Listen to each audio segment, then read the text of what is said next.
Hey, good morning, good afternoon to everybody. This is Mark with Qualsys. We'll get started in just a minute. We're just waiting for a few more people to get through the queue. So we'll just give them another 30 seconds or so to get on, and then we'll get things going.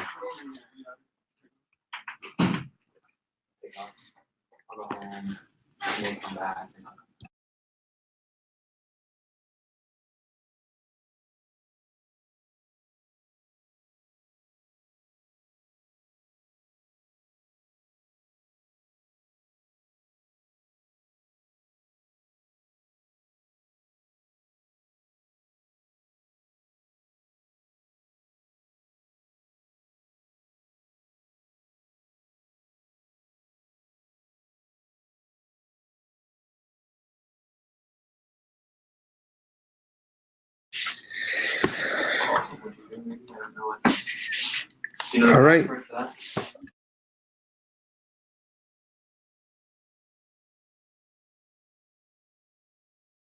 All right, we'll get this thing started in just a second. We'd like to welcome everybody onto this technical webinar for the IQ Panel 2 Plus. Here at Qualsys, we're very excited about some of the changes that have been happening lately and progress we've made with our panels and the introduction of the IQ Panel 2 Plus. So on this this webinar, that will be the focus. We'll cover everything you would need to know also with the IQ Panel 2, but we will also give some time to talking about PowerG sensors and the availability of the IQ Panel 2 Plus in distribution. The way this will be set up also with so many attendees, we ask that if you do have any questions, just feel free to go down to the little question part on the webinar. Ask your questions. We'll have somebody dedicated to getting those answered for you. But everybody will be on mute just because with over 100 people, if we didn't mute everybody, it would just be kind of chaos. That way they disappear when you answer them. You mute yours. Oh, I got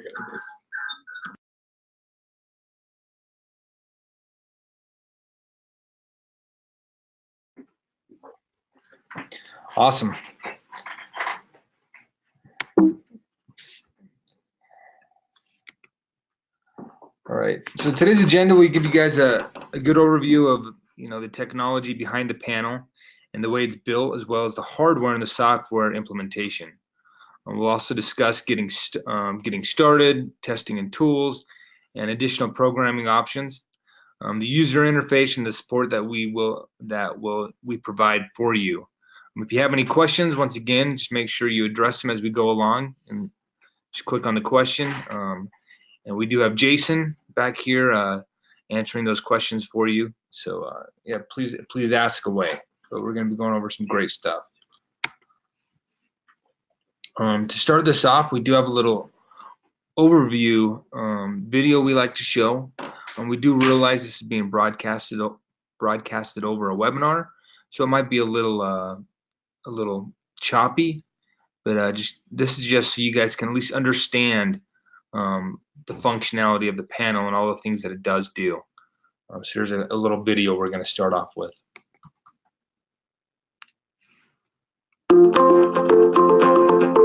Technology should be simple. Technology should be beautiful.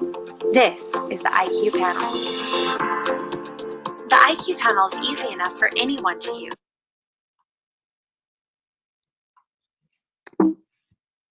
No matter how old you are. It keeps you connected to the things that matter most to you, like your home and your family. Sending disarm photos to your smartphone so you'll know when they arrive. With Bluetooth touchless disarming, you can leave your phone in your pocket, and the IQ panel securely authenticates you, preparing your home for your arrival. The IQ panel controls your entire home with an intuitive, elegant touchscreen that looks great on the wall. It uses intelligent automation to make things easier when you are home. And you can customize the photo frame to show off your latest family adventure. And when you leave again, the IQ panel knows you're gone. And will lock your doors, arm your security system, close your garage door, adjust your thermostat, and turn off your lights, making your home secure and energy efficient.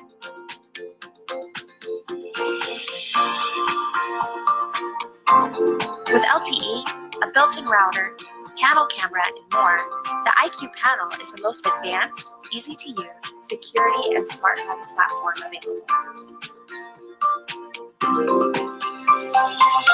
The Qualsys IQ panel. All in one, always connected, always innovating.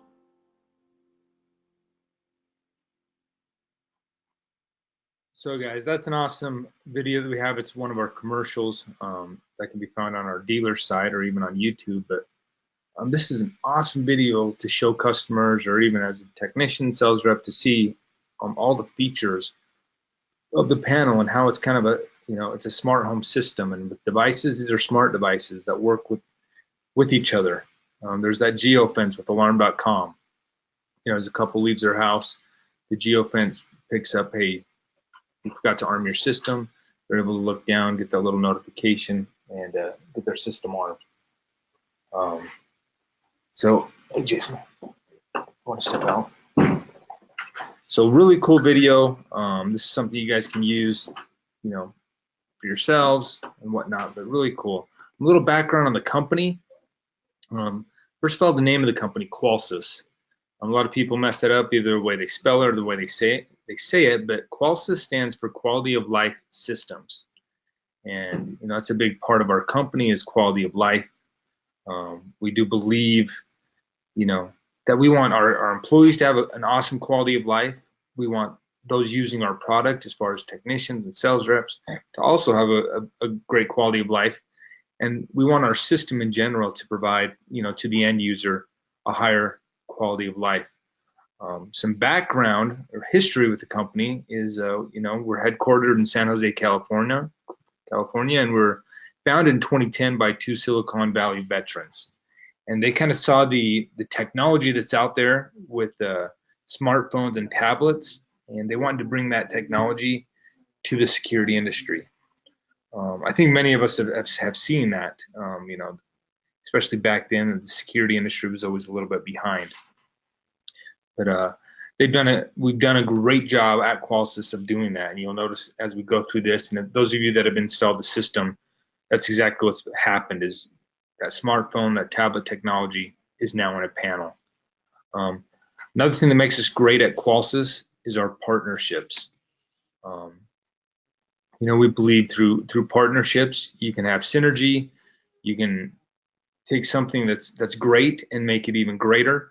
So partnerships are huge for us. They're a key principle to leverage the greatness of others and help ourselves be great. So the first one we have is Qualcomm or Foxconn.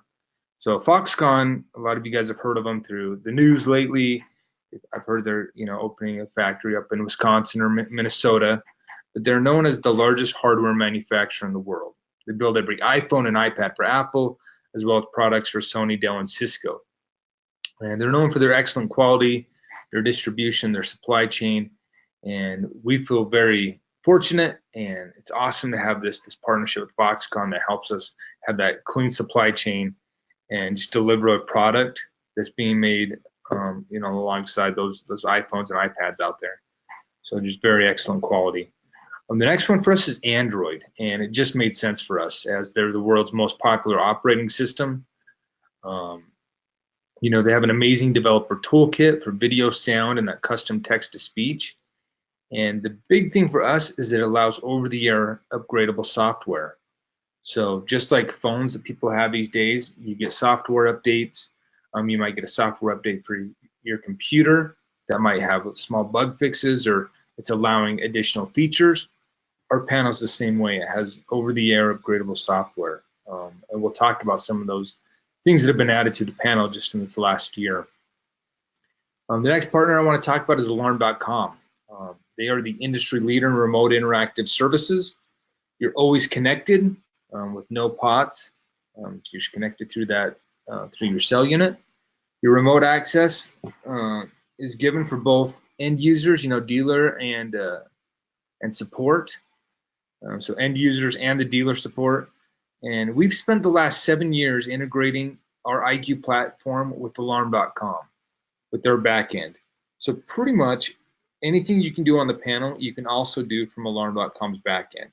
We have an amazing relationship with alarm.com where twice a week we hold calls with them and we talk about where we're at and the future, the roadmap, things we want to see, things we want to do. Very great relationship with alarm.com. And the last one I want to talk about here is Qualcomm. They're the largest smartphone chip manufacturer. Their chipset is virtually in every phone worldwide, and they're the inventors of LTE. And we'll talk more about that Qualcomm chipset in just a second. The next thing is better in every way. We created our Gen 1 panel and went to market, at the induction of Qualsys, and this was, years back. It's more in the 2012 time frame. And we came out with this panel that kind of changed the industry. 7-inch touchscreen, very clean, kind of pushing the envelope. Well, since then, we now have the IQ Panel 2 and now the IQ Panel 2 Plus. And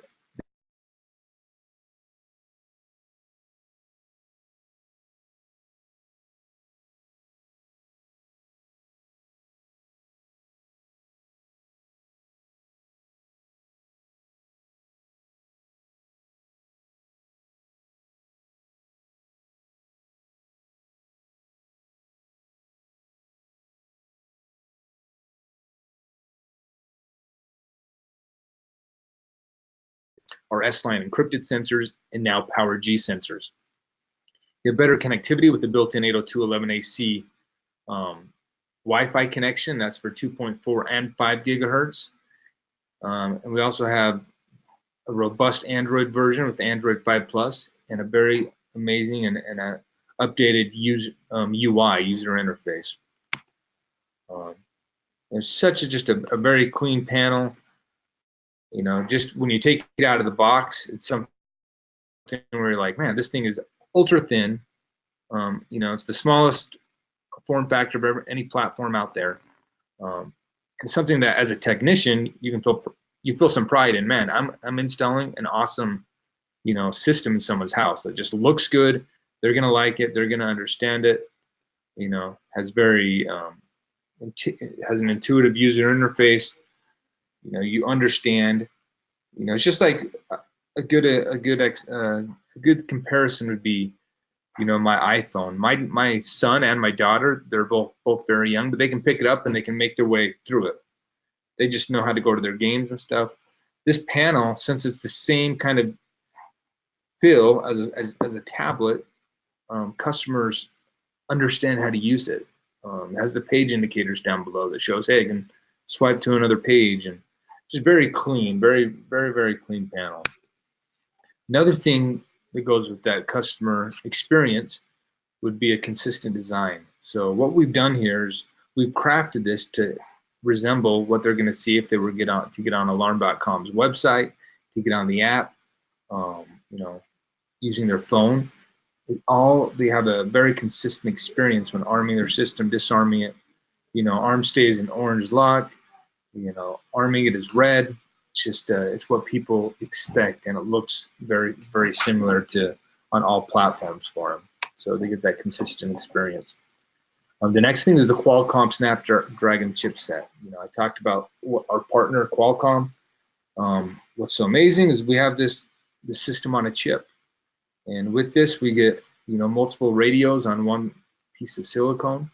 So the first one is that 4G LTE, stands for long-term evolution. That's your cell radio. Then you have the Wi-Fi 802.11ac. That's your Wi-Fi connection. We have the Bluetooth low energy for keyless entry. That's as you saw in that video, you walk into your home, system picks up your Bluetooth on your phone and disarms your system.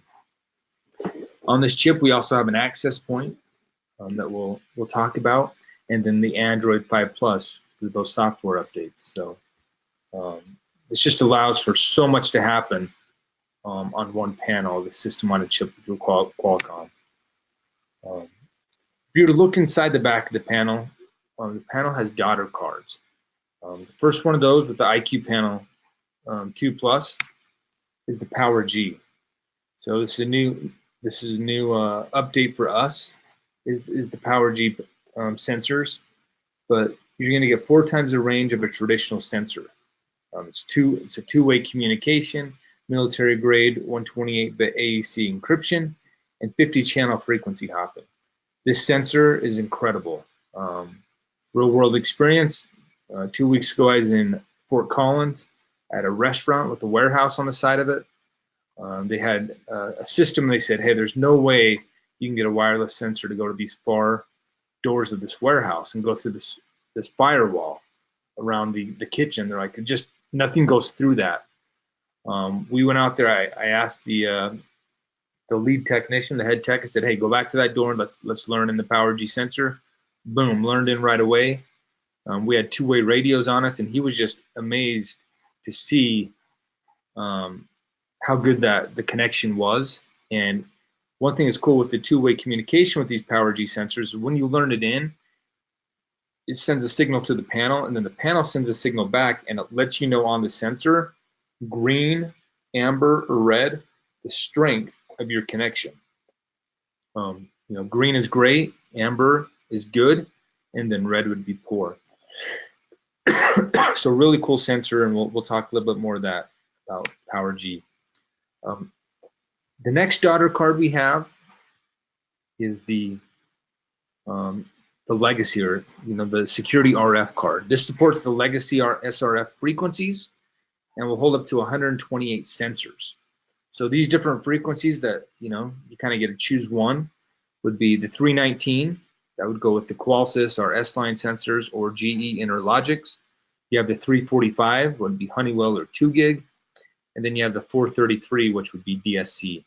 So on the shelf, you'll be able to purchase a gold box for the Qualsys, a silver box for Honeywell 2 gig, or a red box for DSC. And this is all part of the IQ Panel 2 Plus. The next card that comes in every panel is the Z-Wave Plus card. It double the range of normal Z-Wave. You can hold up to 119 Z-Wave devices with 80 lights, 6 locks, 6 thermostats, 6 garage doors, and 21 other devices. And the last card, which is an optional card, daughter card, is our image sensor card. And the reason why when we put this in, we lighten out the PowerG is because you can only have one of the two of these cards. So if you have the image sensor card in, then the PowerG is not going to work. What's cool about the image sensor is it's a motion sensor that takes pictures. You can get peek-ins. Somebody walks past, it's going to take pictures with that camera. It's a built-in camera that takes pictures.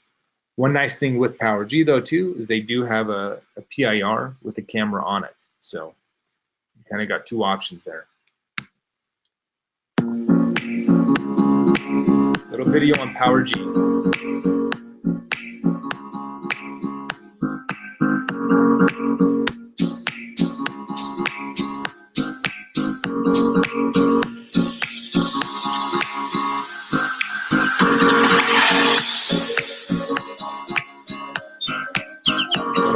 Remotely, you're able to change the sensitivity of motion.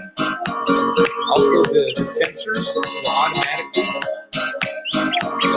send a higher strength if needed or a lower strength depending on what they're with the IQ Panel 2 Plus, it kind of bridges a legacy platform to PowerG. An example of that would be, you're going into somebody's home, they already have, let's say, 319 on the wall. Now you're able to bridge their existing sensors system with their new sensors. Keep your existing sensors, works with legacy life safety. That's one nice thing is that, even if you're taking over, if you get depending on what SKU panel you get, if you're taking over a system that has a bunch of smokes, translators won't take those smokes over. But having that daughter card native to the panel allows you to take over the life safety And now, if you add any PowerG sensors, you're getting those encrypted sensors, that incredible encryption. Here's a little slide of the different flavors of these panels.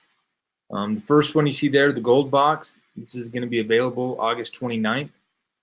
Orders can already be placed through your distribution. And this panel will be in Verizon, AT&T, and TELUS. And so once again, that gold box is going to support, it's going to have the PowerG card in it. And then you can also, as that additional daughter card, will be the 319 that's good for our S-line sensors, the Qualsa sensors, or the Interlogix GE sensors. The next panel is going to be coming out, from what we hear, about 3 to 4 weeks after that, is the 2 gig Honeywell panel. So this is a PowerG panel that has 345 radio in it, and it's not a 2 gig Honeywell panel, but it's going to be able to take over the 2 gig Honeywell sensors. So, support that legacy 345 megahertz. That'll be awesome. I mean, there's a lot of those panels out there, and this just makes it so you can avoid using a translator. And then the third SKU we have, which is going to be the red box, is legacy support for 433. So as you can see, all these panels have the PowerG daughter card in them. It's going to get 4 times the range as the normal sensors, and then it also has one of those lower band radios, so you can pick your flavor. Interlogix, 2 gig, Honeywell, DSC, it's your choice, and it gives you a lot more options as a technician. Makes for an easier install. It makes for taking over life safety, and it's something that we're excited about, something I'm excited about, and being able to use it in the real world has been awesome. To see the difference it makes, especially those PowerG sensors. Another cool thing we have that we've been able to do through software updates we just added recently is live answer on the panel. This allows you to view the Skybell video or Skybell video doorbell directly on your panel, where it will be pushed to your panel. You answer it, and you can talk to somebody outside. Here's a little example. This is my friend's house. Kid walks up in a hoodie. Who is that out there? He's able to ask, "Hey, who is this?" He can hit unlock on his from his panel and allow that person to come in the house. And here's an example of the live answer.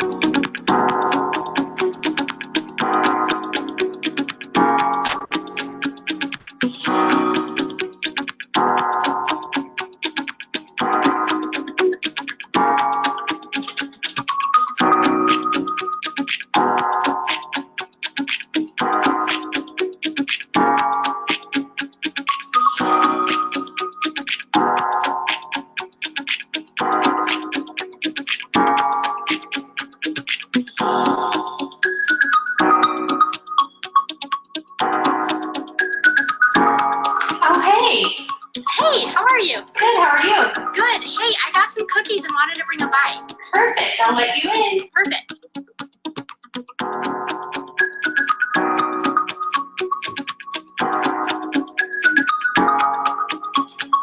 All right, guys, so that's an example of a live answer on the panel. This is something that, if you do want it on your panels, you talk with alarm.com, let them know this is a feature you want. Everyone can have it. And then you'd go into, and we'll talk about this later on, but you'd go into the customer site to give access for the panel to be able to see the doorbell. Another thing we've added is live view with audio. So if you have a 522 camera, any of those 2-ways, then you have that 2-way communication.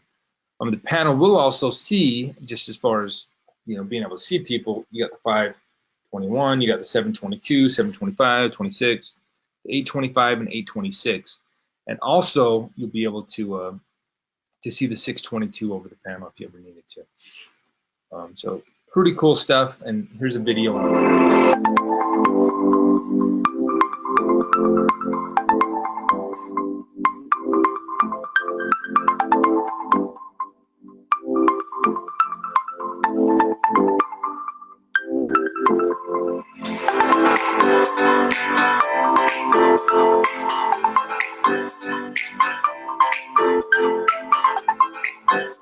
Oh,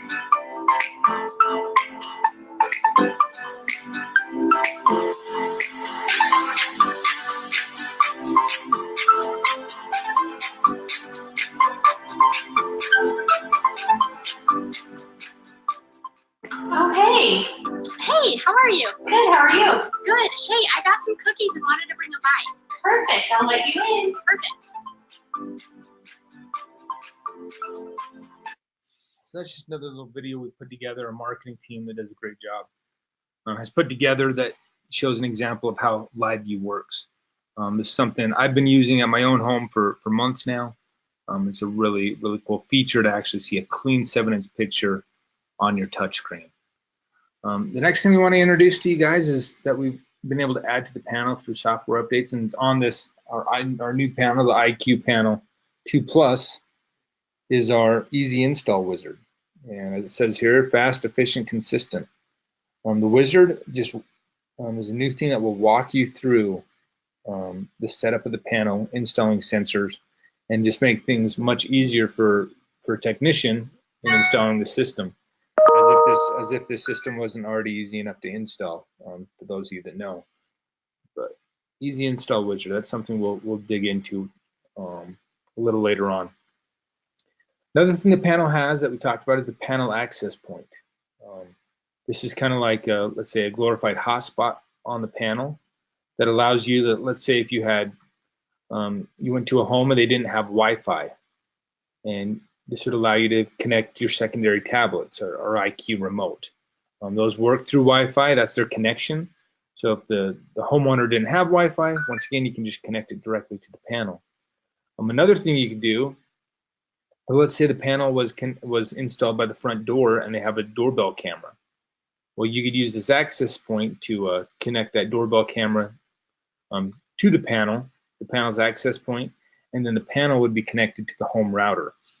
That's also something you can do with live video cameras, or other Wi-Fi devices. So this is something that I want to say, it is more of a hotspot. It is an access point, and there's going to be times where the majority of the time where that home router is going to be stronger, and that's what you're going to be using to connect the cameras to and whatnot.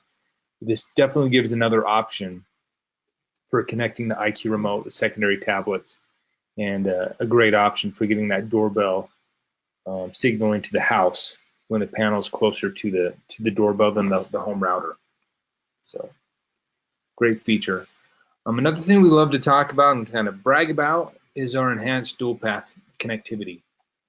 Panels in the past, when I first got in the industry, you had a landline POTS connection, and then you had cell backup, and the panel would try to call out, and if that landline didn't work, who knows, it might be 30 seconds, a minute, it would then try on the cellular backup.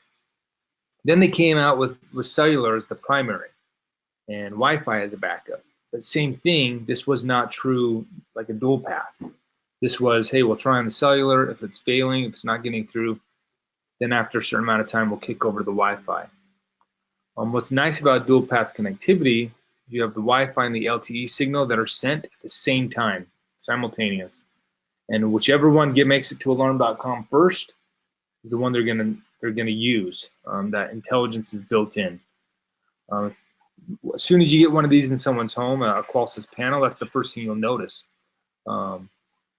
Think back to the times you've installed and you've used the app, and you say, hey, I'm going to show you how to disarm your system or how to unlock the front door, and you send that command, and now you're waiting for that to actually happen, and you have to explain sometimes, hey, it has to go up through the cell tower and to the system, and then get sent back here. It's going to take a second.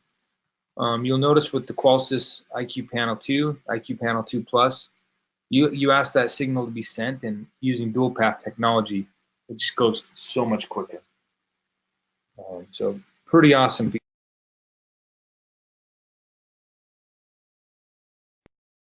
Another thing we have on the panel is Google Translate. We use Google Translate, and this allows us for built-in language translation.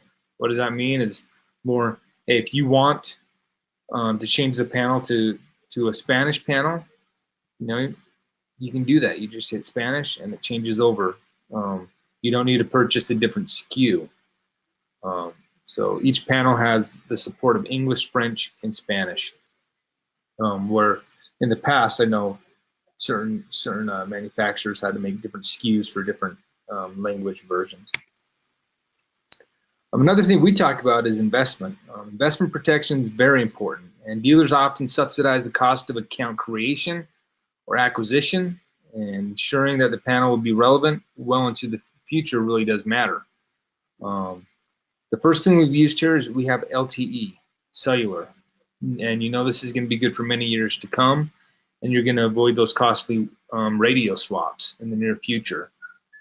You know, if you were installing 3G panels, hey, a year down the road, you're going to be starting to swap those out and spending a ton of money doing that.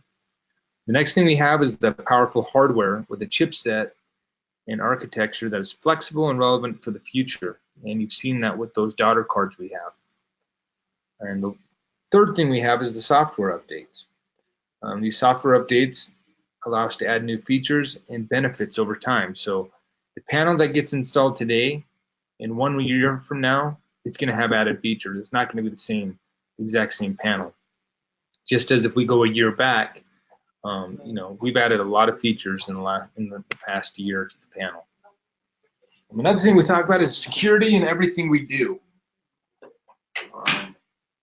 We go into homes as security professionals, and we make sure their house is secure with sensors. You know, we don't just put a sensor on the front door and leave the back door, you know, unsecure. We secure the whole house, and we believe we take security very seriously, and we take that into our panel also. So what we've done to make sure, you know, we're covering ourselves on all angles and from attacks on every angle, we have a security enhanced version of Android. It's a secure Linux version that uses special tokens and authentication as part of its operating protocol, where the panel only talks to Qualsys and Alarm.com servers via a secure firewall system. And we have third-party penetrations testing done to ensure we stay up to date with the latest security measures. Another thing we have is our encrypted sensors. So if you use the Qualsys S-line sensors or those PowerG sensors, these are encrypted, so they cannot be captured and replayed to the panel as other sensors can be. We also have visual verification, so you know who's disarming the panel, and not just which code was used. The panel also includes RF jam detection for invalid data, such as random jamming, increased noise floor, or denial of service. Somebody's trying to be deceptive with sending signals to the panel. And the third thing we have is Bluetooth disarming, which replaces the old school key fobs that are unencrypted with an authenticated Bluetooth low energy 4.0 way of disarming the panel. Mark Anderson, he had this quote. He's kind of a Silicon Valley godfather. He's a board member for eBay, Facebook, and HP. And he would say software is eating the world. And one way that we've seen that is where we have hardware that's being taken over by software is with our panel. You have the glass break detector, and we have a panel glass break built into the panel. We have Bluetooth touchless disarming that takes over that makes it so you have no need for a key fob. And then with motion, we have a panel motion that's not used for burglary, but would be used for activity as an activity sensor. So once again, if you want, you can go into the panel and turn on the panel glass break. This might make it so, hey, I'm installing the panel in the front of the house. I was going to be putting a glass break sensor up here, and now I can use that glass break sensor somewhere else, or I can save our company from having to use an extra sensor. With the Bluetooth touchless disarming, you can program up to 5 different smartphones to your device, and this is to disarm it when it's in the away mode. And here's an example of that.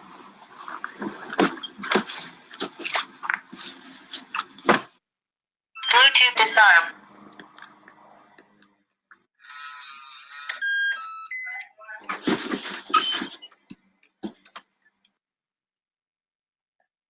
So with Bluetooth disarming, the panel has about a 30-foot range for Bluetooth, and as soon as your device comes in range of that, it'll disarm the panel.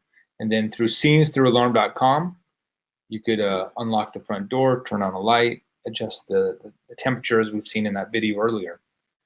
Also, the panel has, you can use a geofence through alarm.com to be notified the panel isn't armed when you left, and so it's like an arming reminder. And what you're doing here is you're increasing the user engagement and satisfaction without them actually having to do anything. To not have to go over to your panel and disarm it, and just be able to walk in your house and have it automatically happen makes it so users and people, your customers, become much more sticky, where they feel like, man, this system is part of my life, and it's something it's not just about security anymore. It's about, hey, this is an awesome system that just makes my life easier. It's something I don't see myself living without. We talked about the virtual motion sensor, and I don't want to, I want to make sure this is clear. This is not meant as a PIR burglary motion. This is the motion that's used to track sensor activity for Z-Wave rules, as well as a wellness program that alarm.com has. So, but it's not used for burglary. I've had many people ask, but it could be, hey, if somebody walks past this camera, turn on a light. Or for wellness, it could be, now you're tracking, let's say my grandma, I want to know when she's up and being active. This motion would allow me to see when she's, walking past the panel. If she goes out a front door, that's how their wellness program works. It allows you to see the activity of the elderly or whoever you're watching, make sure they're active. Another feature we have is our 5-megapixel panel camera. This is a picture of Whitney here, Whitney White, who we work with. Every morning she comes into the office, and as she comes in, she'll make a funny face or whatnot, because we get her disarm photos. And this is awesome. This is really an awesome selling feature, but it's also a feature that's very useful to those end users. Their kid comes home from school, they're able to actually see, hey, little Timmy just disarmed the system. I got a picture of him. I know everything's good. Another thing the panel has that's used through this camera is alarm videos. If somebody's to break into the home and the system goes off, the alarm video will capture a 4-minute clip of what's going on for 4 minutes while that siren's going off. So very cool feature. So the disarm photos can be sent to your phone as long as you have that interactive gold package or an image sensor add-on package through alarm.com. And then the alarm videos are stored on the panel. Can be taken off using an SD card. Another thing we've added to the panel through software updates, and I've talked about, hey, this panel is not the same panel as it was last year. And this is one of those things, our advanced sensor test. It allows you to see the unseen, and our system is full of all these powerful diagnostic tools, these sensor tests and things that allow you to see the unseen and understand the system on a much deeper level, avoiding service tickets and needs to go back to a home. Some of those tools we also have is our Z-Wave diagnostic tools that has a counter test to see failed commands versus commands that have gone through. You can rediscover the network. You can see neighbor nodes, and you also have a layout of how all the systems are connected to one another. So in this slide here, you can see Jasco devices and AOTech and different devices that work with our system, such as Leviton and Evolve. Also, we have powerful system health tests that can be done. You can test the Wi-Fi, test your daughter cards. We have an awesome test for the panel glass break to send that signal to the central station. And we have an S-line sensor signal test that measures packet levels as well as the noise floor. And in our hands-on portion of this, we'll dig deeper into these tests. And I showed part of this slide earlier, but with the IQ Panel 2 Plus, you can connect all these very powerful PowerG devices to it. They have the first sensor you see on there is the vanishing sensor. It's their small sensor. The one next to it, it's a little bigger, but it's actually a stronger sensor, has more range. They have a multitude of different types of motion sensors for different needs. One of those that I think is awesome is a curtain motion, kind of floor to ceiling type motion. Powerful smoke and heat detectors. You see a wireless PowerG outdoor siren that could be installed with our system, and more and more. There's even a wireless PowerG repeater, where if you needed to get way out there, you could use a repeater. If somebody had like let's say an old barn or something that's way on the back side of the property and they needed to get out to that, they could use a repeater to help get out there. So really cool devices that can be that work with these panels. You also see one of my favorite devices is our IQ Siren. This is a Z-Wave device that has a tri-strobe on it, 105 decibels, a really cool option instead of having to wire something in, go old school with the wiring, is the Z-Wave Siren that also repeats. To go along with that, we do still have our IQ Panel 2 and the S-Line devices.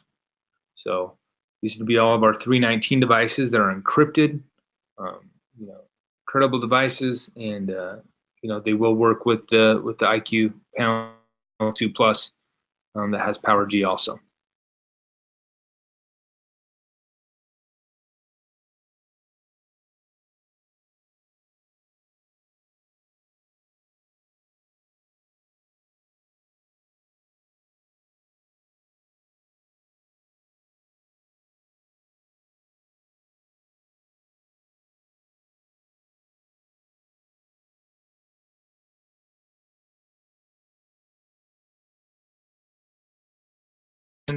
And that's something down the roadmap we do want to add in 2.3. But something for now that does work for a lot of people, and it's what they're looking for, is what we call a mini partition. And our panel has the option to learn in sensors as a group 8, 9, or 25 that would have 24-hour monitoring.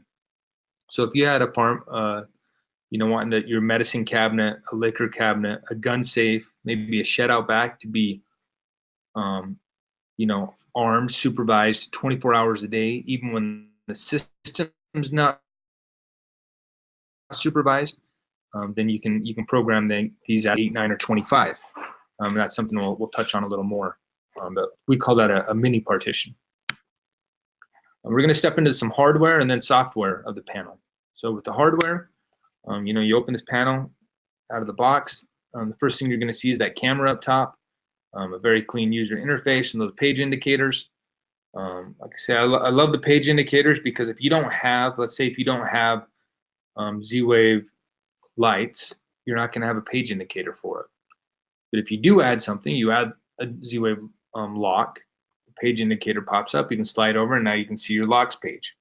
We got the LED status light that's going to be green or red depending on the status of the system. And then with some really clean microphones that are down at the bottom that are awesome, and we also use those microphones for the glass break. Look at the back of the panel.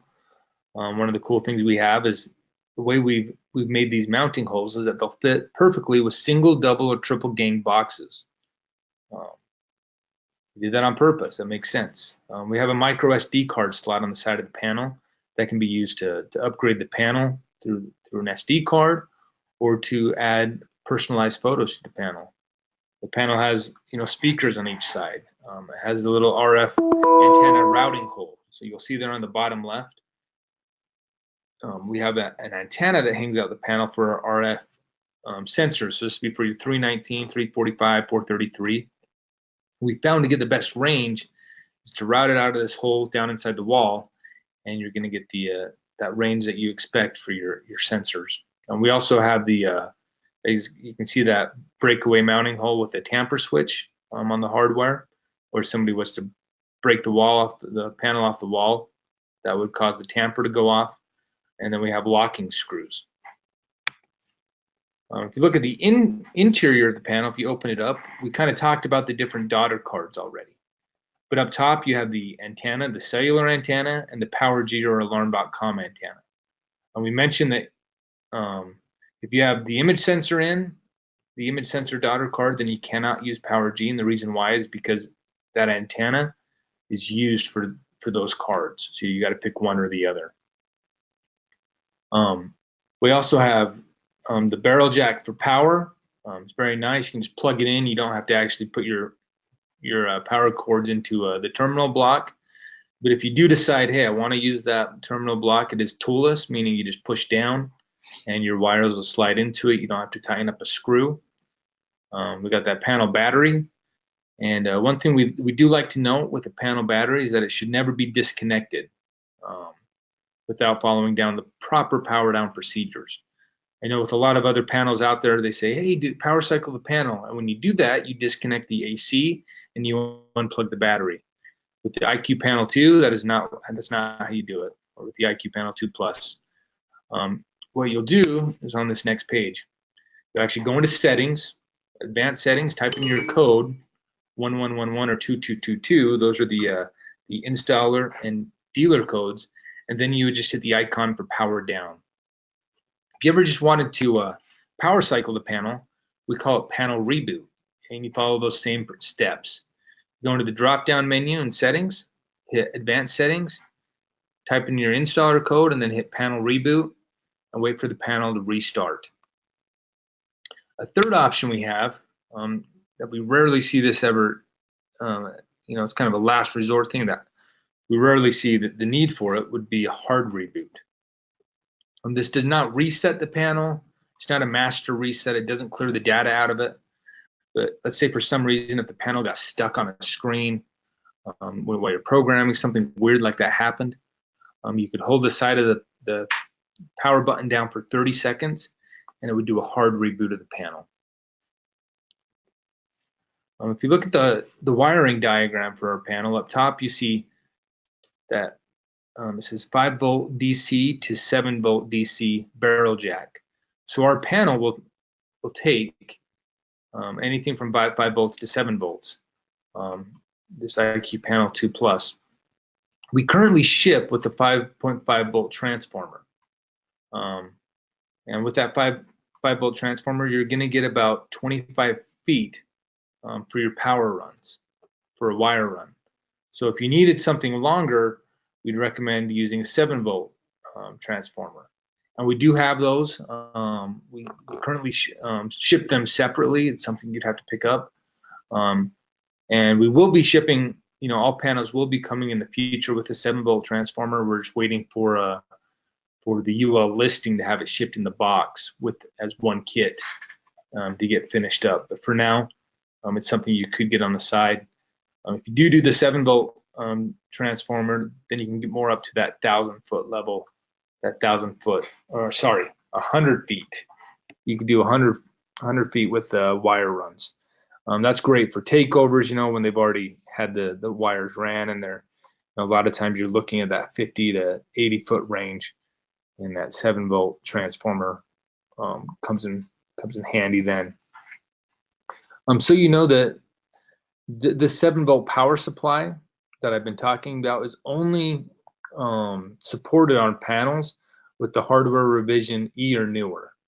About, I think, 4 or 5 months ago, we did a revision with the panel where we changed a resistor inside it to allow the 7 volt transformer for power supply. So that's just something to be aware of. Also, you can just see on here, for some reason you were ever going to do a hardwire zone into the panel, you do need a 4.7K resistor. Those are not shipped with the panel. We just have noticed that nobody really uses them, and we didn't want to waste a resource and just put them in every panel and just have them go to the garbage. So that is something you would have to pick up on the side if you are the type of tech that does hardwire zones into the panel. And the last thing is we have that external siren.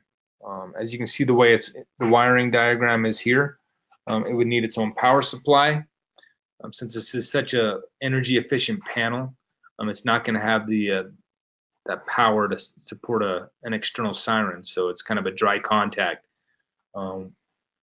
With the siren, it can be up to a maximum voltage of 12 volts DC and a maximum current of 300 milliamps. But we have seen what a lot of people do now is Z-wave sirens. So we have one that has a tri-strobe that also repeats the Z-wave signal, and it's 105 decibels. Very, very loud sirens, an awesome alternative to the hardwire. Let's look at the software of the system, or the software on our panel. If you get in there, you'll see the home screen is divided up into 3 different sections. Up top, you got the header and settings tray. Then you got the primary user interface, and then the page indicators and the emergency buttons. So in the header, if you were to tap onto the top left part, you'd see the weather we have. And then on the far side is that little message center. It's that little envelope, and depending on your company, you could actually have your company logo put there. But you tap on that, and you'll see a little contact us part of this. So we'll have your security company's information. We also have video tutorials on the panel that help with common questions. Every panel has a boatload of videos that are just on every panel that teach you how to arm the panel, how to disarm the panel, how to use basic features of the panel. And then you have those the messages, alerts, and notifications of if an alarm went off or AC power went out. And what's nice about that is you get the little red bubble. Customers are used to that from their smartphones, and they're used to following, hey, I'm going to follow that red bubble and see what's going on, and they can acknowledge, oh, I had a power outage, or this or that happened. So that's where our message center is. To access the settings tray, you can either simply swipe down on the bar up top, or you can just tap on it, and the settings tray appears. On the settings tray, you have quick access to the battery up top. Click on that, you can see, the battery's charging, especially if it's new out of the box. You can see the Wi-Fi connection, the Bluetooth connection, your cellular status. You have the ability there to adjust the volume and the brightness of the panel. And this is also where you would access settings and get into other settings of the panel. You also see on the bottom right, you have Spanish, Espanol, where you could change just by hitting that icon. You could change the panel over to be a Spanish panel. When you get into the settings, if you were to hit that settings icon, you're going to have the additional page pop up that has display, the SD card, changing the weather from Fahrenheit to Celsius. You can see status, so you can view current status of security zones. You have the Z-Wave status, other Z-Wave devices. And then the other icon, the one that I like the most here, is actually the activity monitor. Actually, let's go to automation. You can add or manage your local lighting automation rules. But also, as far as another place to do this automation is through alarm.com. And we actually, even though we manufacture this, I do like doing it over alarm.com just because they have everything connected in one spot. So as a technician, when you're teaching the customer about alarm.com, you can teach them about the rules with automation. But if you look at the activity monitor, this is an icon. If we go back a page, it's this middle icon here, the safe.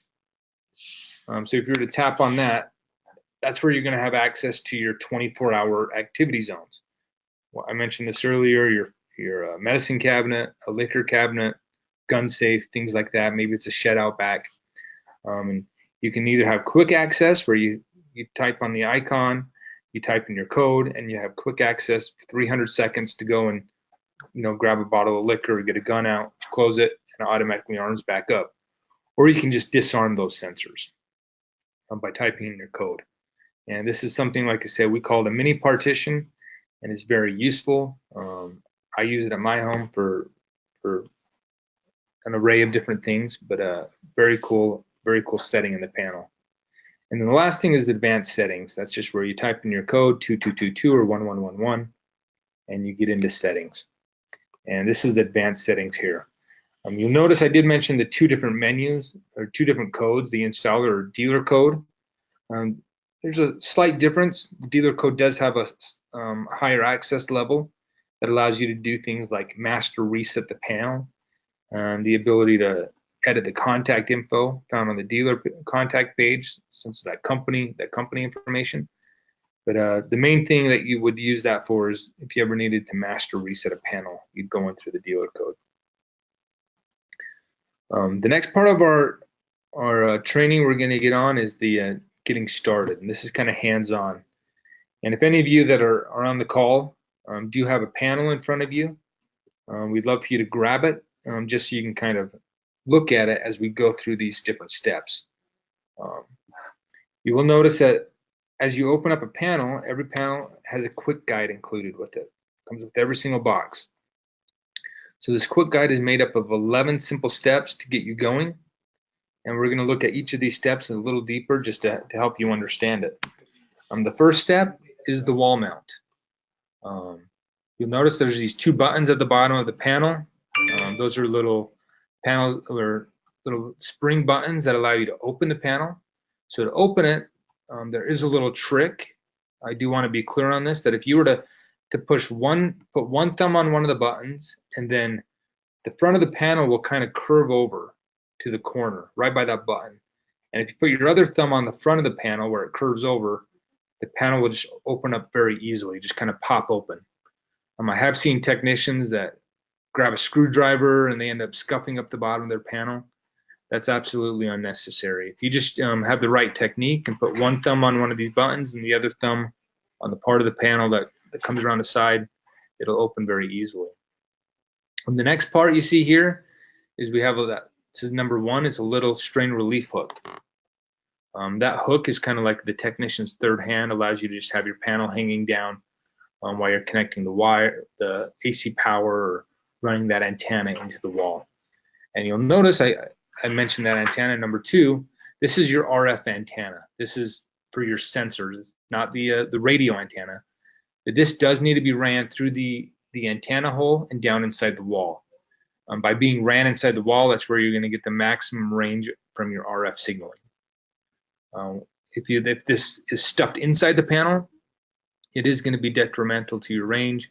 It is something that in the past we used to get phone calls on. Hey, I'm not getting the RF signal I thought I would. It's usually because of you're not routing that antenna properly into the wall.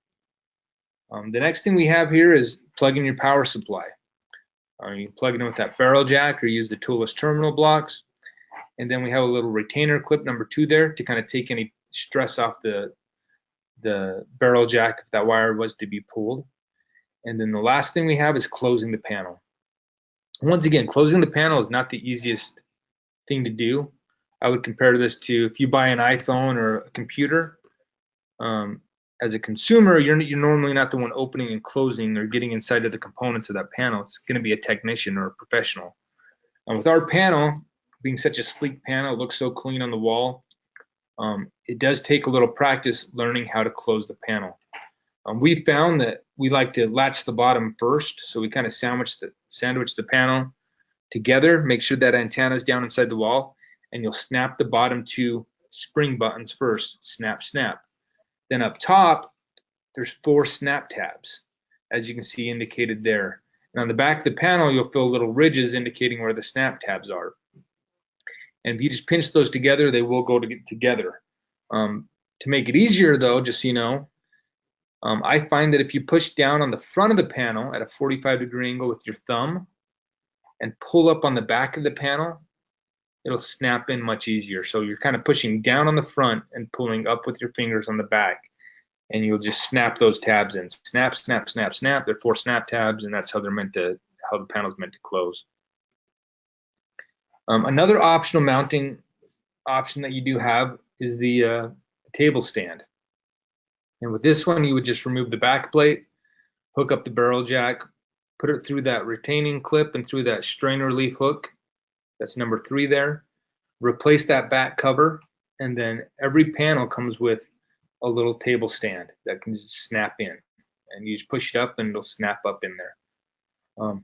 One thing that does get dangerous with the table stand is you got to realize with a customer, there's times where you might have set up Z-Wave or even your RF devices on the Bluetooth disarming, and if they were to move that panel to, let's say, their master bedroom, it might make things fall offline or not work how they were how they were originally set up. So that's why I do recommend the wall mount. Here's a little video we're going to watch. This is made by our marketing department. One of the reasons, there's two reasons I have you watch these. One is so you can see it, so you can learn from it, so you can hear it a second time. It's a lot of information you're learning today. And the second reason is just so you know about our videos. Our marketing department does an amazing job, and they have these videos on YouTube, on our Qualsys channel on YouTube, or even on our dealer site. And at the end of the training, I'll show you how to access the Qualsys dealer site. So here's a video done by Kelsey that kind of shows routing that antenna, and also shows a different way that she closes the panel.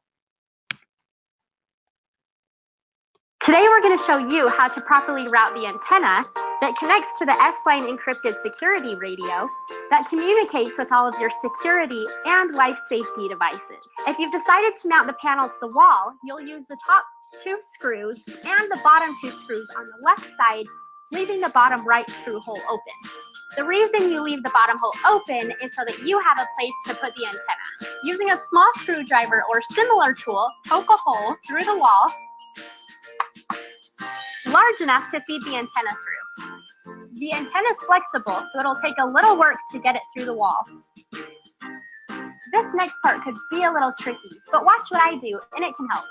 Notice these 4 tabs on the top of the back plate. They correspond to the 4 points at the top of the panel. To mount the panel properly, rest it on those tabs at about a 45-degree angle. Wiggle it left and right a little bit and you'll feel it fall into place. Next, hinge it downward and use one finger to push the antenna into the wall as far as it will go. As long as the antenna and hanging strap are in place, you can simply snap the panel closed. If you notice a gap at the top, this just means the tabs are not seated properly. Pinch the top until it clicks into place. Properly routing the antenna will help ensure you have maximum range for all your security and life safety devices.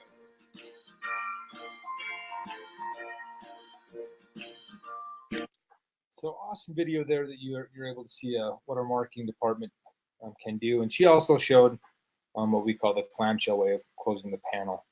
By doing that, it's just a little harder to get that antenna around in the wall. The next step is connecting the power supply. Once again, this is a 5.5 volt power supply only. With the adjustments we have made to the panel, though, you can go up to 7 volts. I do want to clarify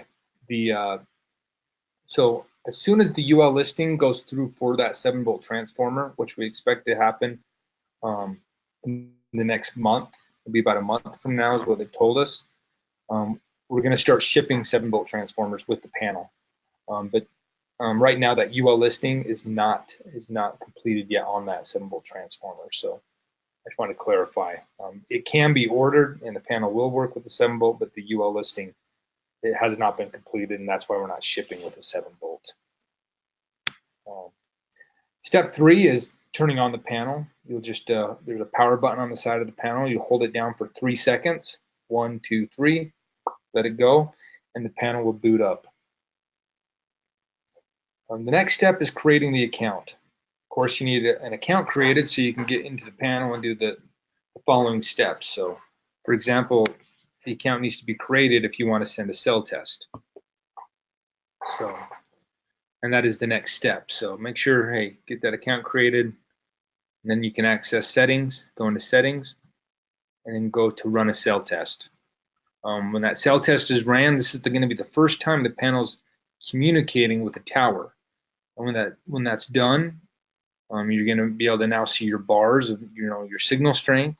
And it's also going to sync the time, date, and weather to your system, as well as if, as a dealer, you have any programming templates set up. This is when they would sync, and all that information would automatically be sent down to your panel. I'm a huge fan of templates.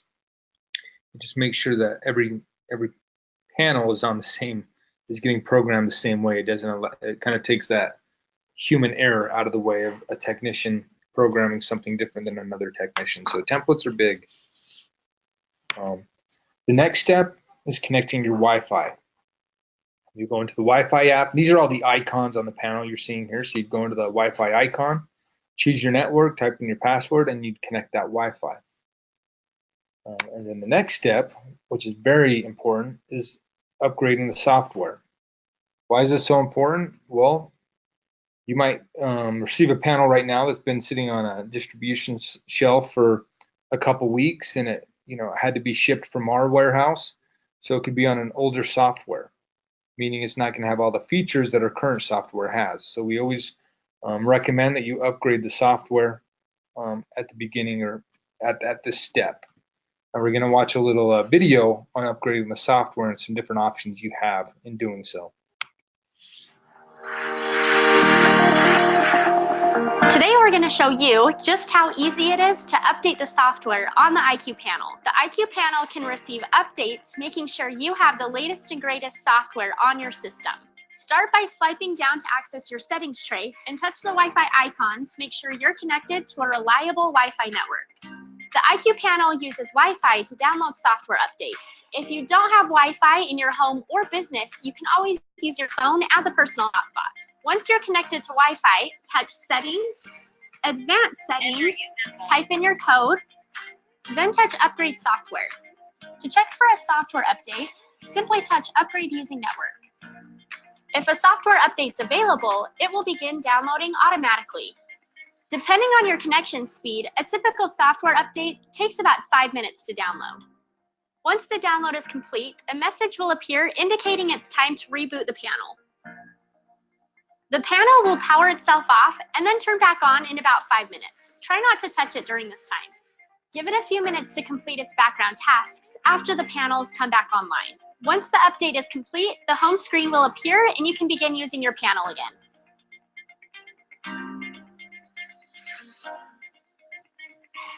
Once again, another great video by our marketing team by Kelsey, and just kind of shows you how to upgrade that software. Key step in the installation of the panel. And the next thing you'll do is install devices.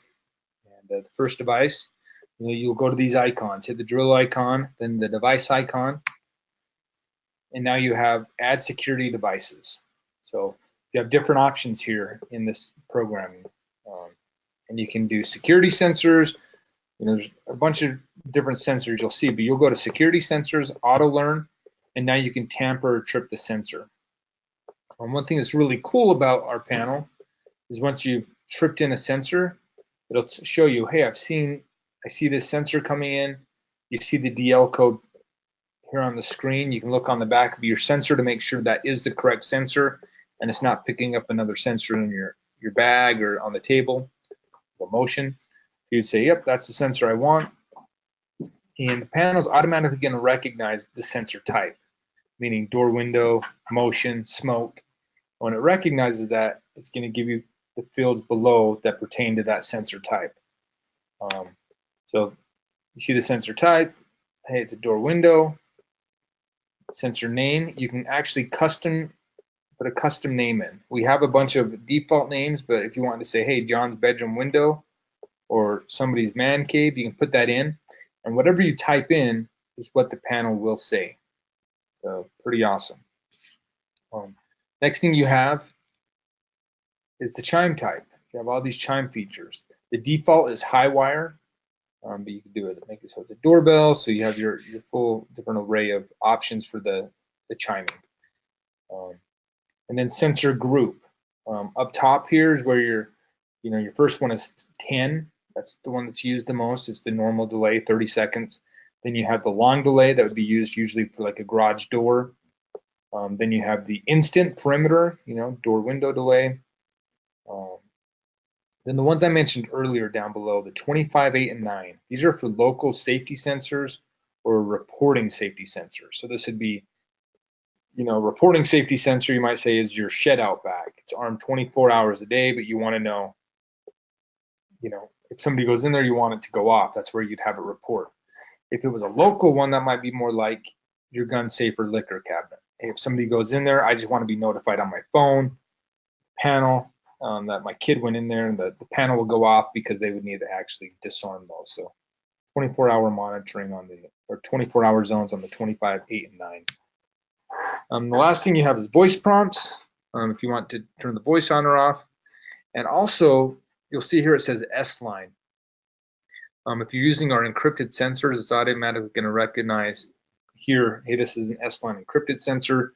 If you were taking over an interlogic sensor or non-encrypted sensor, it'll just say 319.5 megahertz. So that's the type of sensor it is. You add that in, and now it's saved. So pretty basic in adding security sensors. Next thing you can do is add Z-Wave devices. This is under devices again. Under devices, the first thing you saw was security. The next thing is Z-Wave devices.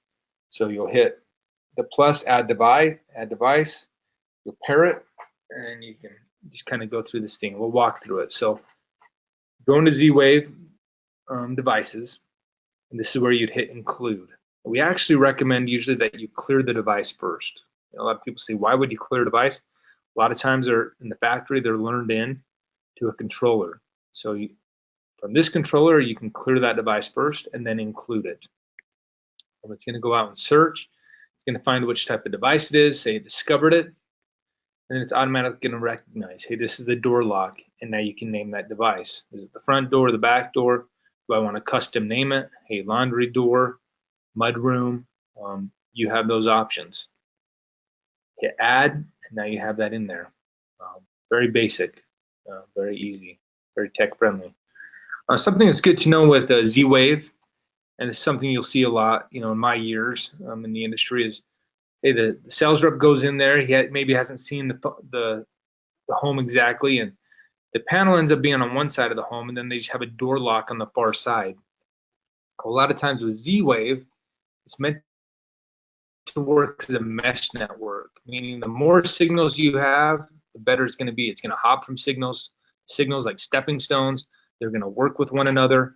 So a lot of times you might have a range issue, and so I'm going to go over a little diagram here that, first of all, shows how you can connect that so it would work. Add a thermostat in, you can connect, light, another Z-Wave device. But what if that thermostat was to drop off and now your lock no longer works?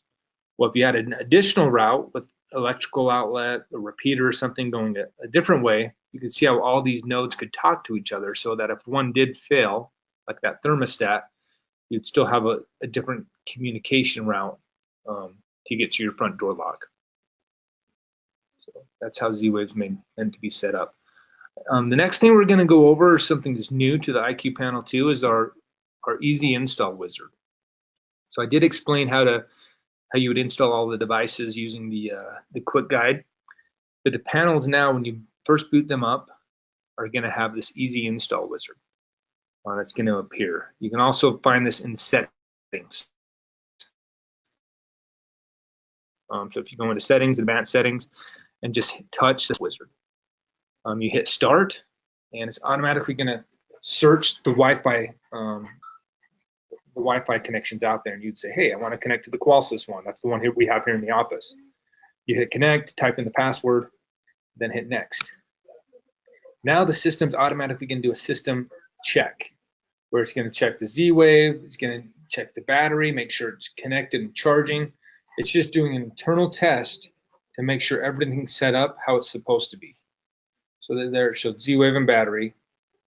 It's going to check the PowerG card, make sure it's installed properly and activated. Make sure that your S-line card's installed. It's going to check the cell radio. It's going to let you know, hey, this timed out, didn't work. Here's the IMEI to make sure the account's created, and then you can retry it once that account's created. Once that goes through, it'll show you, oh yeah, this is through Verizon. Here's the signal type. Here's your signal strength. And then you say system check complete. You hit next.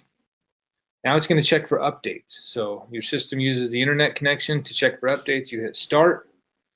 It sees there's an update out there, or it'll say you're already on the most current software version. So hit next again. Now you're ready to add sensors. So this is just walking you through all the steps that we kind of went through earlier on that quick guide. So you can unpack your sensors. You can say, let's start. Now it's going to search for sensors. You open one. Hey, this is the 5th sensor. It's a door window. It's going to prompt you, hey, do you want no delay, a 30-second delay, or a 100-second delay, which would be like a group 12. 30-second delay, that's a group 10. And then it just kind of shows you, hey, this is how this is being programmed in. Do you want to save it? You hit save, and now your device is in there. Gives you the option in this wizard, hey, do you want to enable the panel glass break? You'd hit enable, and it would work. Give you the option if you want it to be in away mode, or this will be armed in away mode. It won't work in stay mode when you use the wizard. And then you could do Z-Wave devices. Once again, it allows you to clear a device first and then add a device. So to clear a device, you just kind of walks you through it, walk over, tap on the button, enrollment button to clear it, and then you would add, and then you could go in and add a device. Same steps. It gives you, hey, this is the device name, device type. So you can customize that name. So as you see, this wizard is just walking you right through the install and just making things much easier. Optimize that network. This is kind of allowing you to rediscover the network. So they always recommend that after you get done installing Z-Wave, you rediscover the network. This is going to just go out there and find the best pathway for those devices to connect to one another. So you just hit start. It goes out, optimizes the network. And now next step is pairing Bluetooth. Would you like to pair a smartphone? You hit pair. It's going to search for the devices, make sure your phone's Bluetooth is on. And here's Kevin's phone. You select it. It's going to show you this, show you a number, a pairing number. You're going to hit pair on the panel first and then pair on the phone. And then it's going to connect. Do you want to arm another device? Gives you the option to arm an additional smartphone up to 5. If you're done, you just hit next, the next arrow. Then here's where you can add users to your system. If you want a code for each person, you could just do it here. Hey, this is Jane Smith. This is the code I want to give her. Add user. It's the type of code. It's a user code. Users have been added. Now you can keep adding them, or you can hit skip to the next thing. Now it shows the contact info of your company. For us, we just put Qualsys here, our phone number, our website. You'd see your company's name and number and website here. You could edit it if you want here, or you can just hit skip. Congratulations, your system's set up and ready to use.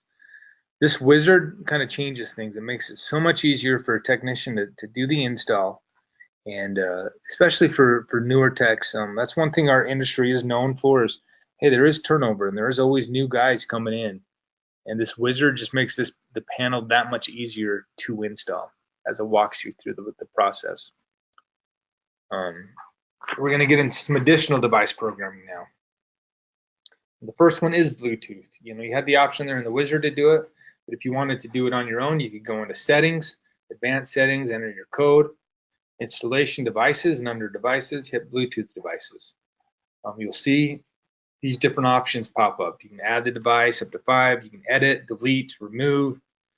You see the settings where it allows you to change the timeout from 1 to 30 minutes.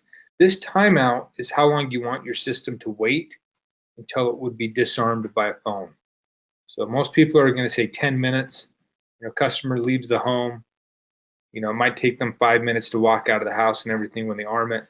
That's why you're going to say 10 minutes until the panel starts looking for that phone to disarm the system.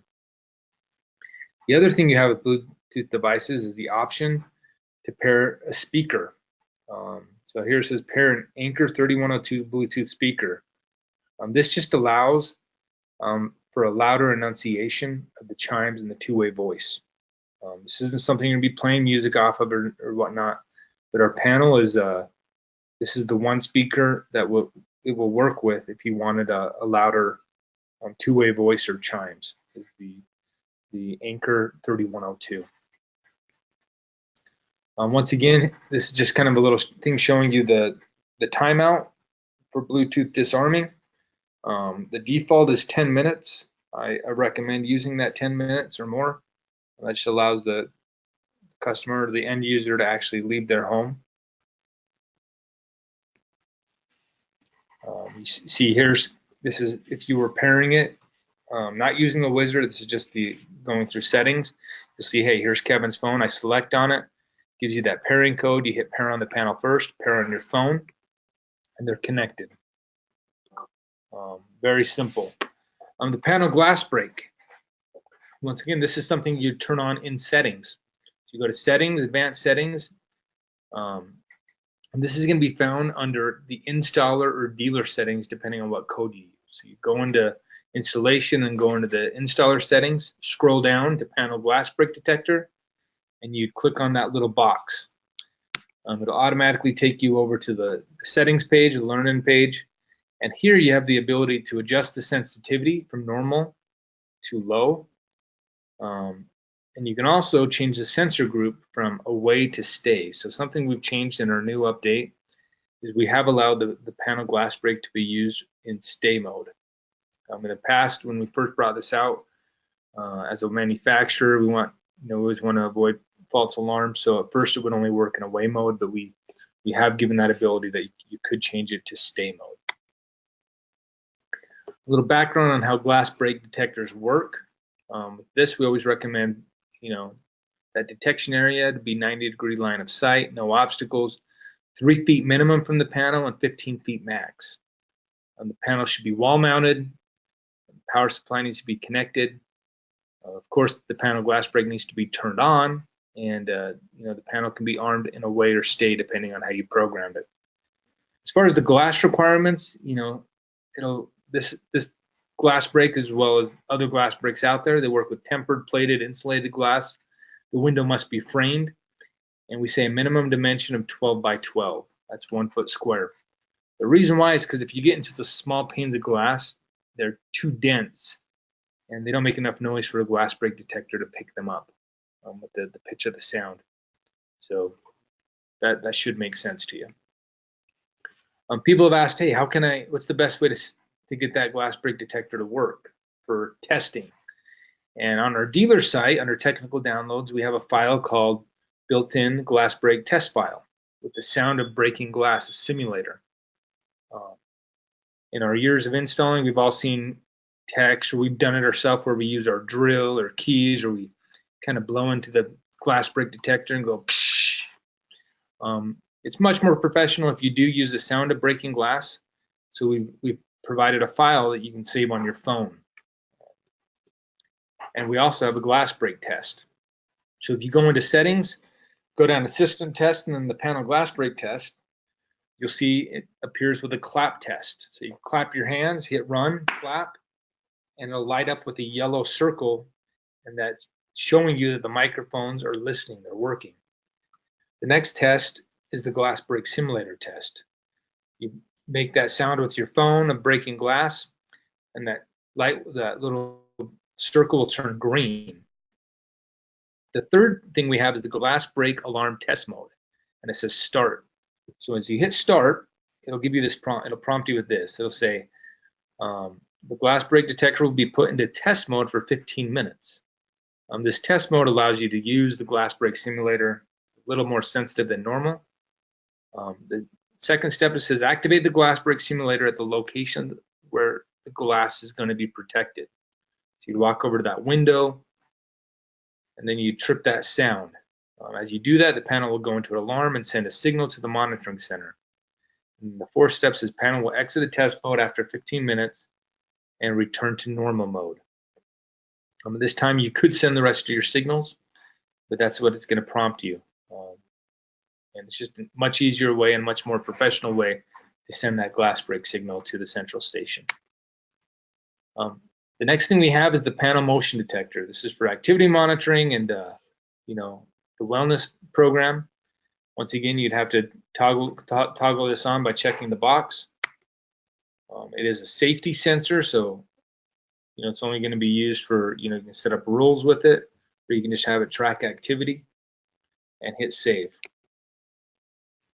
The next thing we want to talk about is our IQ remote. This is our secondary panel. It looks a lot like our main panel, but it is a secondary. It mimics the same things that our panel does. It repeats the panel chimes, the voices, provides the full security and Z-Wave control. It's a really sweet secondary panel that just looks amazing on the wall. So you can connect up to 3 of these over Wi-Fi or to the panel access point.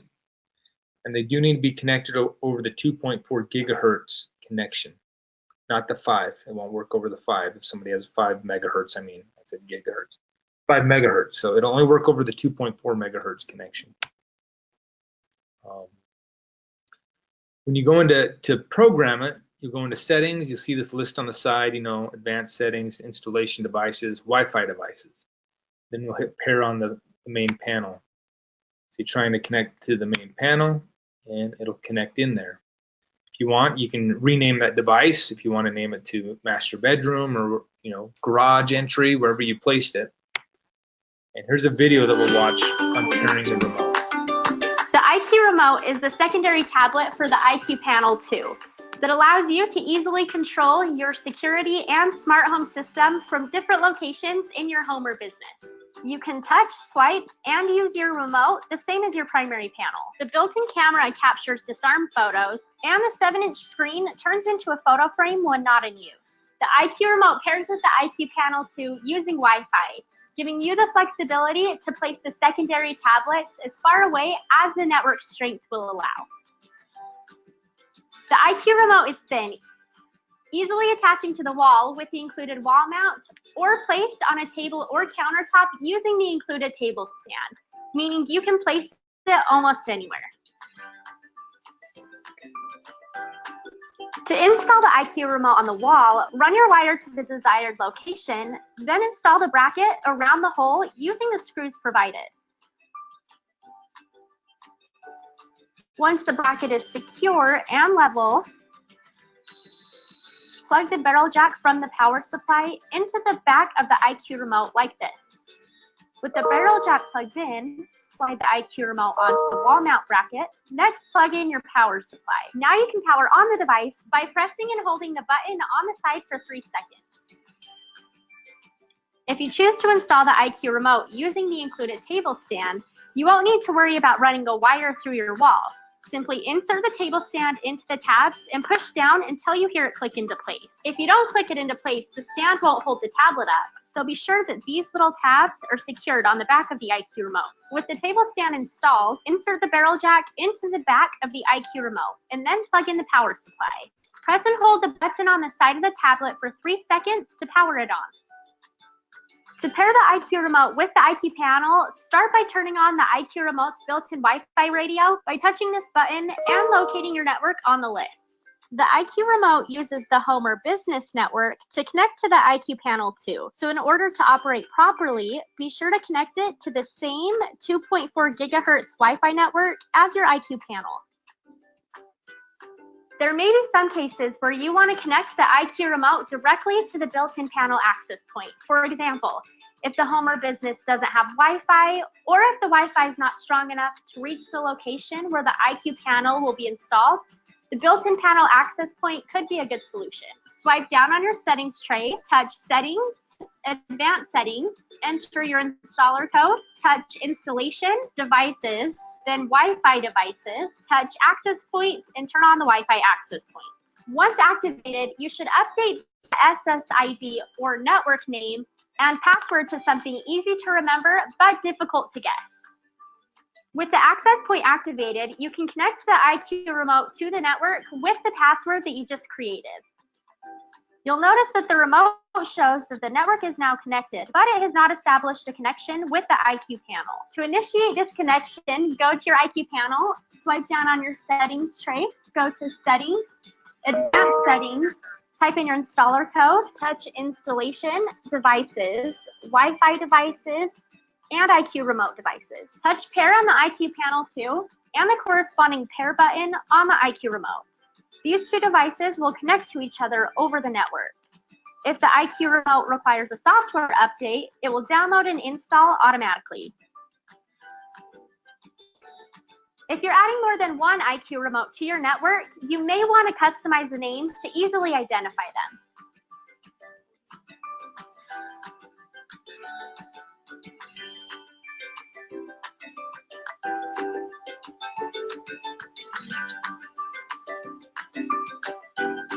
Once it's complete, your IQ Remote will be ready to use. The remote will capture disarm photos, and when a door or window is open, the remote will speak the names and sound its chimes, the same as the IQ Panel. If you choose to install the IQ remote in a bedroom, you can choose to activate nighttime mode if you wish to turn off the screen and sounds while you're sleeping. Up to 3 IQ remotes can be paired with the IQ panel and add additional ways to access your system and retain the same experience in your home or business.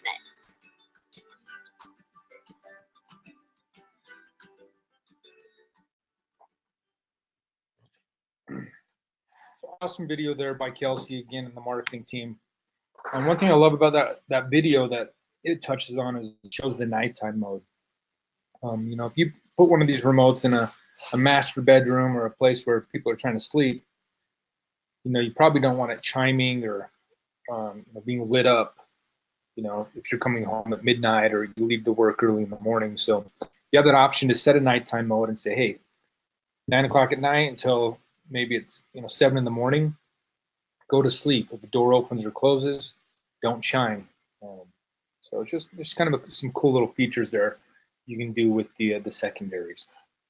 Once again, they do work over Wi-Fi, so that's your limitation there is how good is the customer's Wi-Fi, and if the customer doesn't have Wi-Fi, now you're restricted to the access point of the IQ panel. So the panel, you know, that access point, it's going to have its limited range. You know, it depends, and that range depends on the house that it's in. You know, if it's going through a ton of walls and up a bunch of levels, you might have some trouble with connectivity to that access point. So just something to be aware of. And we're going to go over some key programming fields and help you guys understand them that are in the panel. The first one I want to hit on that's under the installer or dealer settings is loss of supervision for emergency sensors. So, you know, we have this defaulted at 4 hours. So a smoke detector, a heat, a CO, they need to be checked in every 4 hours. If they don't, you're going to get a loss of supervisory signal that's sent to the, you know, alarm center. It's a little issue. Hey, what's going on with the panel? The signal's dropping off. So, you know, there are some dealers out there that I've seen that changes to 24 hours. That's, you know, you can do 12 or 24. And this is just making sure, hey, those sensors are connecting within that window. But ours for our UL listing, we have it set and defaulted at 4 hours. Another thing we have is this first one, it says open close reports allowed for auto learn. This is automatically enabled. This just makes it so you can open and close a sensor or a door to learn it in. If you disable this, then rather than just opening and closing it, you have to tamper it. This is good if you're, let's say, if you have like a hardwired translator you're using, or you have to walk through one door to get to another one. Sometimes you'd say, hey, I'd rather want this to tamper instead of just be tripped. So that can be disabled. We already went over the panel glass break and panel motion, but they are by default disabled and would need to be turned on. The next thing we have is panel sirens. There's 3 modes here: sirens off, sirens on, and then the third mode is the installer or test mode. And this disables the siren for 30 minutes. It's gonna be used to sending your signals. You know, you're not waking up, you know, kids or hurting your own ears, or maybe they have pets that have sensitive ears. You can turn that, you know, we recommend using this installer mode where the siren's turned off for 30 minutes. The next thing we have is auto stay. So if the panel is armed away, but a delayed door is not opened, the panel assumes you're still home and changes back to stay, kind of you back premise type thing. The next one is arm stay, no delay. And this is just by default, these are enabled, but in arm stay, no delay, if you hit arm stay, you're not going to have a countdown timer. The panel just automatically goes into arm stay mode. The next thing we have here is the user management page. And the panel can hold up to 242 unique user codes. You guys are aware of the dealer and installer codes. We talked about those. With the master code, you do have, you know, you're able to go and connect Wi-Fi, the user, change the user management, you know, add user codes, and do some sensor customization with that code. The other codes, the user code and guest code, these would be codes that you're giving out to your kids or whatnot. And they're also great for, let's say, if you have like someone that walks the dog, or you have somebody, a house cleaner that comes in every Tuesday morning. You could say, hey, their code, I only want it to work from 8 a.m. until noon. You can do that with these codes. Also, if you can do this through alarm.com. Also, if somebody had, let's say, an Airbnb where they rent the place out, they could say, hey, I only want this code to work for these 4 days. And at the end of that time, it's going to expire and no longer work. Then also, the last code you have the option to have is the duress code.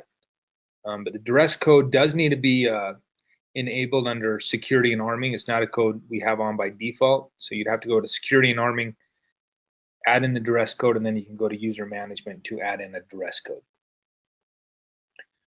Another cool page we have on the panel is the About menu. Click on the About menu, you'll see these useful icons where you can see the battery, how the battery's working, the software you're on, the hardware. Here you can see the IMEI or the MEID of the cell signal and the strength of it, stuff like that. So it's just the About menu. Next thing we want to touch on is the Testing and Tools menu. And talked about this earlier. The panel has a robust testing and tools menu that kind of make a technician, just instead of being a lick it and stick it installer, actually where he feels like a security specialist and an installation professional that can really dig into the panel and diagnose things. These tests we have allow a technician to see the unseen. These are some of those tests. The first one we have is the Wi-Fi test. Of course, for this test to work, your panel needs to be connected to the customer's Wi-Fi router. And you hit run, it's going to show you, hey, it's connected. It's going to say, hey, it's 97 megabytes per second. You got to remember, this is just testing from the panel to the router. It's not testing off-site. The panel to the router to make sure it's connected. The next test we have, which I think is awesome, and this thing has been upgraded through software updates, is our sensor test. The sensor test allows the panel to read the noise floor of the environment. For it to work, you do need to have it says RF PIC version 10.2.5. You have to have one of our newer panels. If you have an old panel from a year ago, it's not going to have this sensor test on it. But it does show this page does show a summary of each sensor, the average dBm where it's coming in. It'll show you strong, good, poor, fair. Shows the last event that it came in on, and then it has a little graph. And up top, you see a little icon there, a little toggle icon. If you were to click on that, you'll see a couple things. You see clear all sensor data or real-time noise floor. If you click on real-time noise floor, the panel, every half second goes out and measures the noise floor of that environment. You might see it in a very clean environment where it's down around -110. You might see it in a noisier environment where it's more up around 85 or 90. What we've done with that noise floor is we know how sensors work. So we've made our sensor test graph. You click on one of those graphs next to a sensor, and you see these color points on the graph represent state changes of the signal. They're based off, color. So that top one, you see the green. You could actually toggle in and say, hey, I want it to show open and close. Then it would go back and forth from like green and blue or something like that. But the yellow line we have drawn there represents a poor signal strength, and that's 12 dBm above the ambient noise floor. Down below that is the red line, and that represents critical. And it's only 6 dBm above the noise floor. But we know through testing that once you start getting down into that yellow and red, that's where you're going to have issues with sensors coming in, especially in the red. So there's a couple things you can do to troubleshoot. One that's basic is changing the orientation of a sensor. Sensors don't always send their signal out in a circle. So sometimes it's just by changing the orientation of it from vertical to horizontal, it's changing that oval shape of the RF signal going out and can get you back in the green here. Another thing you can look at is adjusting where you put the door window sensor, or you can adjust the the pigtail antenna that comes out of the back of the panel. Make sure that's routed down in the wall, and then retest it. Another thing you can do, this might help you know, is hey, I need to add in an RF repeater, a transmitter, to get to the other side of a house. And your third option is you might say, hey, I need to use a PowerG sensor. Since PowerG sensors are so much stronger, you know, they're usually going to help you not have issues with the signal strength. And they actually have a separate test that's right here for those. So with these ones, you're not going to have that fancy graph that you have with the 319 or 345 sensors, but you are going to have it showing you if it's strong, good, or fair. So when you go into the sensors, you can actually go into run, and you can have it test, and it'll show you the strength of the signal. Or you can go into more, and it'll give you the option to test the LED, or if it's a motion even, to test the picture of that motion sensor. Like I said, these PowerG sensors are much stronger than a normal 319 or 345, 433. Usually get about 4 times the strength or distance. The next thing I want to talk about is Z-Wave, our Z-Wave test. And the first one we have on here is rediscover the network. We recommend that every time after you've added in Z-Wave devices, when you finish that up, you should always rediscover the network, and it'll go out and find that communication path back to the panel. The next thing we have is our neighbor info. On this tool, you can actually see which neighbors each device has. You know, what possible paths they have back to the controller through their neighbors. We also have a counter test, and this just represents, hey, how many commands have been sent through versus how many have failed.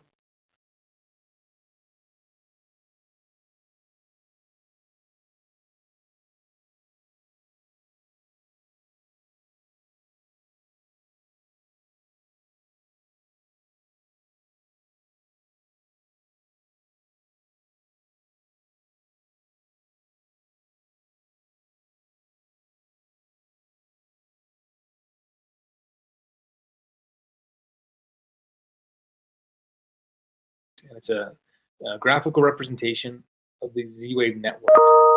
This is actually my friend's home here, Jeremy. And you'll notice on the far left side, you see Christmas roof lights.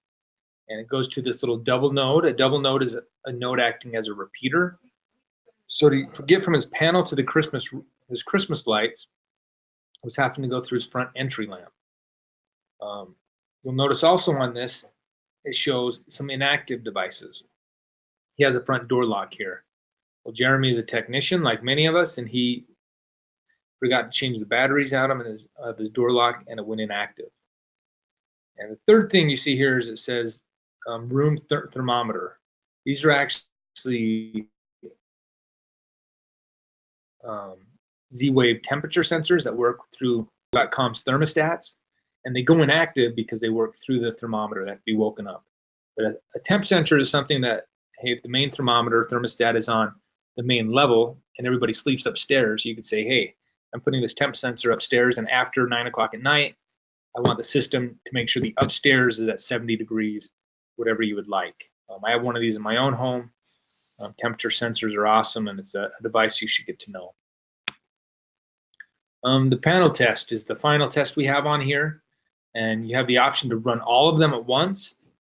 You got to know if you do that, it is going to sound the siren, or you can go through and run these individually and make sure everything's working properly. This is just another way to diagnose the panel that we've added, and make sure the help videos are working, the panel camera's working, the Wi-Fi connection's working properly. So a pretty cool test we have here. Next thing I want to get into is the UI, and a lot of this is going to be self-explanatory as you use the panel if you haven't used one, but it's good stuff to know. So up top, you'll notice all these gestures we have of scrolling and swiping. Up top, to get into the settings menu, you can either tap on that or scroll down. To get in between devices, scroll left to right, up and down. If you touch an icon, you can view its contents. For example, if you touch on the weather icon, it's going to pop up the 4-day weather. If you want that to go away, you can either tap on it or swipe it away, or you can tap outside of the box for it to go away. Inside our message center, We have the contact us, which is going to have your company's information. The next thing we have is video tutorials. Every panel is loaded with these tutorials that will, let's say if you had a customer where you only, a lot of times only one of the spouses is home or a kid's home for the install. This could save you a truck roll where you could say, hey, we have these videos on the panel I want to walk you through that can show you how to arm the panel, how to disarm it, give you an overview of the panel, show you how the weather works, the emergency panics, the lights, the locks, the thermostat, and so on. Pretty cool options here that we have on the panel. And then the last thing we have is those message alerts and alarms. Once again, they can acknowledge all at once and dismiss them, but these could be, hey, the battery was unplugged, there's an alarm, the front door went off, or it could even be a message sent from the dealer saying, hey, your bill is due. With the emergency panics, you touch those icons, they pop up, police, fire, emergency, or medical. We do also, one thing I do like is we have a silent alarm for the medical. I mean, in a medical emergency, I don't think people would want a panel beeping also, so they could do that in a silent way. And to cancel an emergency panic, touch the cancel button and enter a valid user code, and it would cancel it out. As far as arming the system, if you touch the arming icon, it'll pop up this menu here on the left, and you can actually extend that menu out, hitting the little arrow icon, and you'll see a way to bypass the doors. You can also turn on or off the exit sounds, and you can turn off the entry delay. With lights, you have the option to scroll up and down between your lights. If you touch on each individual light, it would turn those on or off just by touching the icon, or you could select the different ones you'd want to turn on and turn those ones on or off at once. You could also get your Z-Wave status here at this page. With locks, same thing. One thing it doesn't show here with locks, that you actually can see the battery percentage of your locks. You can unlock all or lock all at once. Really clean UI. The thermostat, one thing I like about this page is you have, if you do go to the auto part of the thermostat, where you want it to be auto heat or whatever, it'll give you a low point and a high point to select on the UI. And this is a much cleaner UI than you might find on like alarm.com's little thermostat. So we have noticed that end users do like to use this page. With the garage door, if you have a Z-Wave garage door, such as the linear one, it will appear here on the panel. If you have a MyQ doesn't play as friendly with others, and MyQ will work through the app still, but it will not show up on the panel. We are in discussions with them about making that an option, but for now it would just be Z-Wave garage door openers that would appear on the panel. And then with live view, we touched on this earlier, but just a little important note here. To get this to work, you have to go into the customers page and authorize all cameras to stream to the panel. If you have the live answer, you actually go into the device of the doorbell, video devices. You go to that doorbell and actually toggle on a thing that says, give me a notification on the panel when somebody rings the doorbell. Meaning they ring it, you can walk over there and now you can answer your doorbell. But you do need to authorize the cameras to stream to the panel. You click on it, now you see a nice clean 7-inch video of whatever it's looking at, the video or the doorbell. Very clean. Here's a little option here that kind of shows you what the doorbell looks like when it rings. A little icon that pops up. You will see the enable notifications. You have to go into alarm.com's website under video settings and hit that little box that says send button, push notifications to panel. And then you see dismiss or answer. Very clean. On this icon, you do have talk. So you can see the system's armed. You can disarm it from there. You could lock or unlock, unlock the front door from this page, and you can end that session of talking over the live view by hitting the red icon. And the last thing one cool thing we've added to our panel is the manage my system. And what's cool about this page is, let's say this icon with the Wi-Fi goes red. That'll let you know, hey, the Wi-Fi is no longer connected.